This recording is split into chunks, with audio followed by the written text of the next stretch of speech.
कौन हंसबे? तोर बाप। मोर बाप? अबे तोर असन पुलिस इंस्पेक्टर मन मोर फेंके जूठा रोटी के टुकड़ा में पलथे। पलत रही सोई। फिर अब इंस्पेक्टर राम आ गए यहाँ। अब तुहर जैसे टुटपुनिया गुंडा मन के राज खत्म। राज काकर खत्म हो ही ये मैं तुला भी बताता हूँ। मारो रे।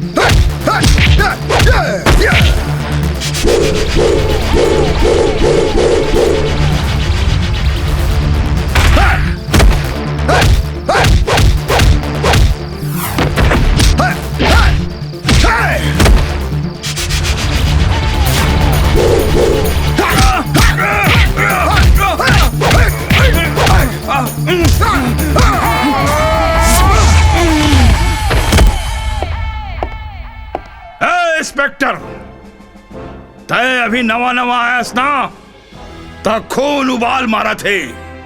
2 दिन में तोरा पता चल जाही कि मैं काखर आदमी हूँ। और तोला 2 मिनट में समझ आ जाई कि मैं का चीज हूँ।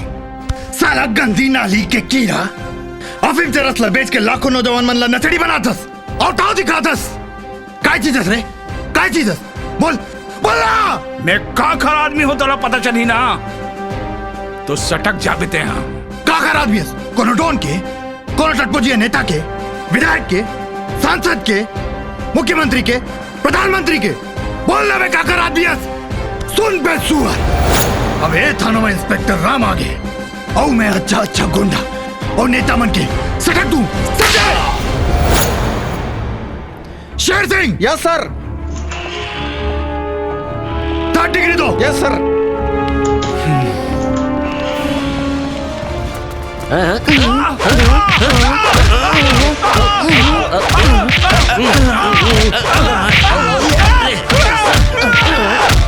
साहब अतका साल के नौकरी में अपन रिटायरमेंट के टाइम आ गए। फिर आप जैसे ईमानदार पुलिस वाला पहली बार देखे हूं। आप मन ला सैल्यूट करे के मन करत है।